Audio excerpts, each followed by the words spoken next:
So today we're talking Bone Spear and how to get a lot of damage out of this skill. It is one of the strongest skills for the Necromancer and basically puts you in a one-man army, although you're not really because you have all the skeletons around you as well. It's very, very tanky, and we're going to go through it pretty quickly here in about 5 minutes. Let's talk about the skills, running through them real quick here. We're going to want to go for Bone Splinters as our basic. Only 2 points. We really don't care about this all that much. Then we're going to be getting Bone Spear, and we're going to take the Paranormal Bone Spear. Now, you can actually run Supernatural Bone Spear depending on how you're going to play. Both are solid, and I've used both of them. Either one is good. Then we're going to pick up 1 point in Unliving Energy and maxing out Imperfectly Balanced. This is going to give us 30% more damage on our Bone Spear. Very, very important. Then we're going to be maxing out Corpse Explosion, taking the Plagued Corpse Explosion, because we're going to be having vulnerable all the time on the enemies, especially if you take the Supernatural Bone Spear, which gives us 10% more damage. Then we're going to be putting 3 points into Grim Harvest and 3 points into Fueled by Death. Thank you, skeletons, for dealing with all those monsters, which is going to give us 12% more damage. And on top of that, extra essence. Really, really important. This is going to be our essence generator, which is why we don't put much points into the basic. Okay.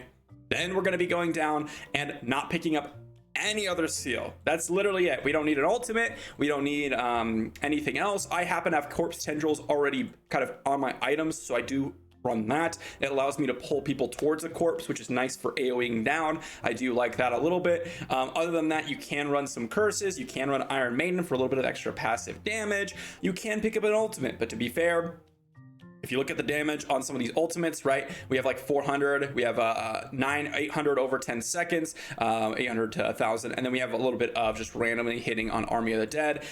If you compare that to Bone Spear, we're doing literally in 2 Bone Spears the same amount of damage, and Corpse Explosion does a similar amount of damage, so it really doesn't matter, right? We want to focus on just using those skills.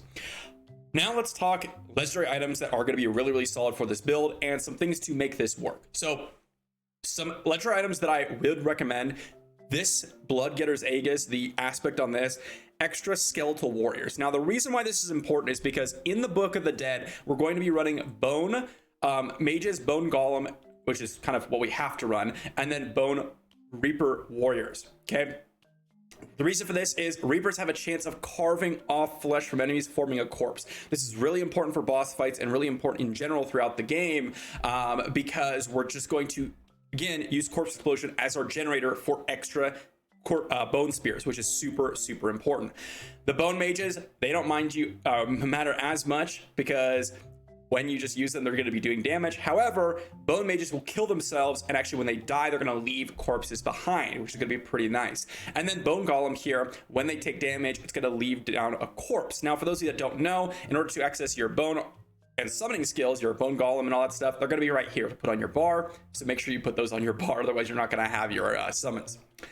So the reason why we run the 2 extra skeletal warriors is to get extra corpses off of our skeletons. Very, very important. And then the other really, really important legendary item is going to be this one. Bone Spear's primary attack makes the enemies hit beyond the first vulnerable. So if you have Supernatural Bone Spear, you're going to make the first enemy vulnerable, and then everyone after that vulnerable as well. And then when the bone shards basically are the Bone Spear splinters, which you'll see here as it comes back, it's going to do extra damage and pierce because of the vulnerability and the legendary item. This is very, very important. Just to give you all an example here, we're going to go ahead and just fight this boss, and what we're going to do is we're just going to spam out our Corpse Explosions when we ever have corpses, and we're going to make sure we actually get the attack speed increase for our minions. And you can see here we just absolutely nuked it. Very, very simplistic. One other thing before I let you all go: if you happen to have this legendary item, which I will post on screen, the Blood Mist, automatically exploding corpses, you can actually change this build, remove 2 points from the Imperfectly Balanced up here, 1 point from the Grim Harvest, and then go into Blood Mist with the Ghastly Blood Mist, and then you put that on your bar here, and this will go ahead and basically proc all the corpses and explode them, as well as generate them. This is a really, really nice combo with Bone Spear, because you're going to basically proc your Bone Spears, get into your Blood Mist, explode all the corpses, and then come back and Bone Spear again. It's very, very powerful, and definitely really, really fun. Thanks for watching. If you enjoyed, like the video, and I'll see you all for the next one.